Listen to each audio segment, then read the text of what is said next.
Temba, thank you for joining us. Please tell us a little bit about your experience of the first test. Must have been nice to get back to playing some red ball cricket again. Yeah, Well, test cricket. yeah, nice to be playing Test cricket again. Being out in the whites. Obviously, a good all-round performance from us as a team. We obviously didn't start off the day quite well on day one. We were able to kind of bring the game back through strong performances from the boys, led by the batters. So yeah, I think a good start for us. You know, it's been a tough test season for the team, for the young squad. So to get a win, is obviously something quite encouraging. It was really good to see the batters getting some good strong starts and coming in with some good scores as well. The batting had been a bit of a concern in the beginning of and throughout the last season, in fact. So, what was it like? Just having a look and seeing how the openers got started, seeing others getting a start, and also coming to your own performance. Yeah, like you rightfully said. I mean, there hasn't been a lot of consistency or confidence in our batting. So I guess the pressure was on the batters. Especially considering that they are the senior guys within the team to really step up and lead the way. And fortunately, the guys were able to do so. Dean and Aiden obviously set us up quite strongly with the partnership, and the guys that followed suit. Obviously, with Faf, his career best, that was more than magnificent. I was able to set up a partnership with him to really get us into a winning position. It was nice for myself as well to get runs under the belt. Like I said, it's been a while playing red ball cricket. So yeah, to get some runs is always good. Get the confidence flowing. Most importantly, build from there. Was there any kind of pressure going into that test match on your side, feeling as though you need to score runs? And are you quite comfortable with the way that you've gone about your business in that previous game? Yeah, quite comfortable with the way I went about my business. Obviously, I would have wanted to score a lot more runs. Opportunity was there. And I guess me walking prematurely before the umpire had made the decision, probably looking back, wasn't the cleverest of things. Um, but it's something that just happened in the spur of the moment. In terms of pressure, I think there's always pressure playing Test cricket. You always want to be putting your best foot forward. And I guess as the batting team, as a collective, you could say that there was pressure on us. Um, if you look at the team as well, it is quite an inexperienced side, with the batters kind of being the ones with the test caps. So I mean, in terms of performances, in terms of winning performances, the team would be looking to those guys to perform. So I guess that also could have been an element of pressure. But playing Test cricket, there's always pressure. Tell us about your experience of the Sri Lankan spinners. Are you happy with the way that you guys went about it? Yeah, very happy with the way we played their spinners. It's actually only one spinner, in the leg spinner. Um, I think looking at the way we played them in the past, the way we played them in the first test is much better, and would like to continue, trying to apply as much pressure as we can on the spinner, which in turn generally puts pressure back on the seamer. So yeah, quite happy with the way we played the spin. What would you guys like to do and improve on for this next coming test? Not a lot, to be honest. It's not every day where you get to score 600 plus. So I think probably, I guess the biggest challenges from us as a team would be try and match that effort that we did. I think the biggest thing with the bat is that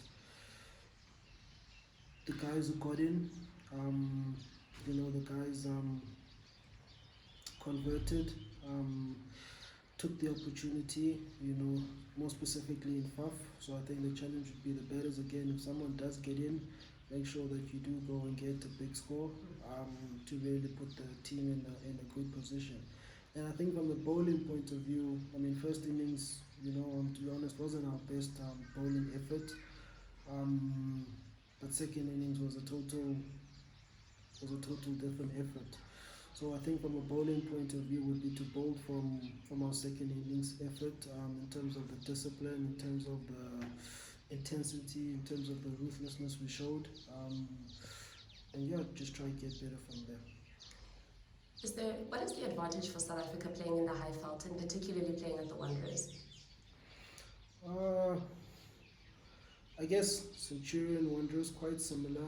Um, there's pace, there's bounce in the wicket. There's also lateral movement. So I guess our bowlers, they relish in those type of conditions. The batters as well. We're used to betting on wickets that are quicker, that are bouncy. Our techniques are suited. And I think mentally as well, we're quite courageous in these type of conditions. Yeah, so I guess the conditions being familiar to us, it makes it easier for us to kind of adjust and play our way of cricket. The Wanderers is also a really good place for you. You enjoy batting there. I remember there's a 98 not out, kind of like some unfinished business there at the Wanderers for you in terms of Test cricket.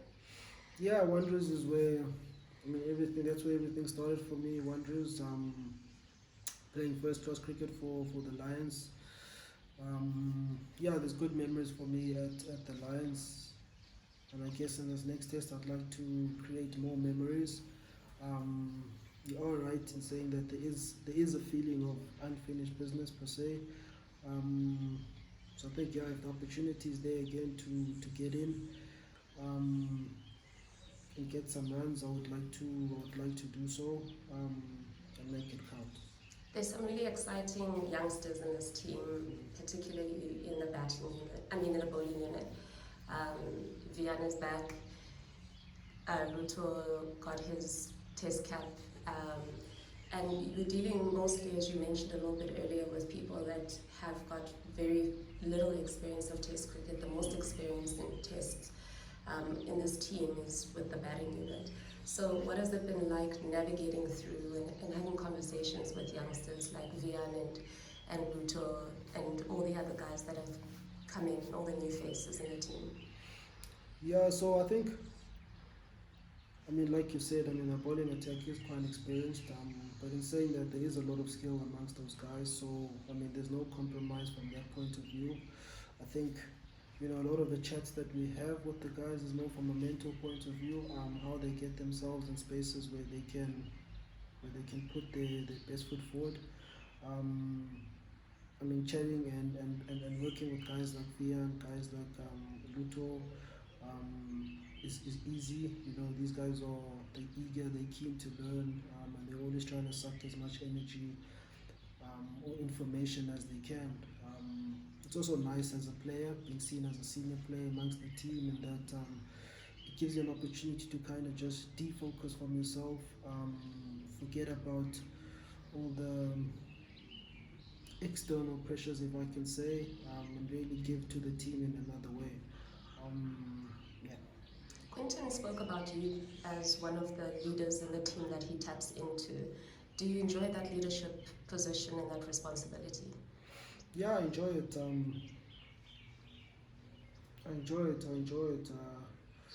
I guess Quinny and I we've played quite a while together from provincial age group. So there's an understanding of each other in terms of our strengths, in terms of where we can help each other. Quinny, he's identified me as someone who can help him on the field with all the little soft issues, if I could say. And yeah, any type of responsibility I'll take. Yeah, I enjoy the leadership that's come within the team. And finally, bubble life. What has that been like for you? It's a different way of life. It's a different way of playing cricket and experiencing a tour. The first time where you've had a tour where everything is just so enclosed and there's so many restrictions and things like that. It started obviously with the England tour, and now you're in your second. How are you feeling right now? How's the team's mental space, and how are you guys keeping things fresh? To be honest, I didn't enjoy it at the beginning with the Indian series. I mean, I'd heard of it from the guys, but to experience this was another thing. I felt it was tough mentally. Um, being restricted, not being able to do the normal things that you wanted to do, not being able to see the people that you're normally able to see. Now it's a bit easier in the sense that I've got an understanding of, I know what to expect. Um, I guess also the place here we've been hosted at has also been very good. The hotel stop have been amazing, making us feel really at home. And I guess the guys as well. There's a lot of interaction amongst the guys. Guys are doing activities that they weren't used to. Um, Fishing. You get guys who don't play golf who are playing golf on a simulator. That is. Yeah, and I guess the conversations amongst the guys as well is a lot more, how can I say, more family orientated, making guys a bit more comfortable.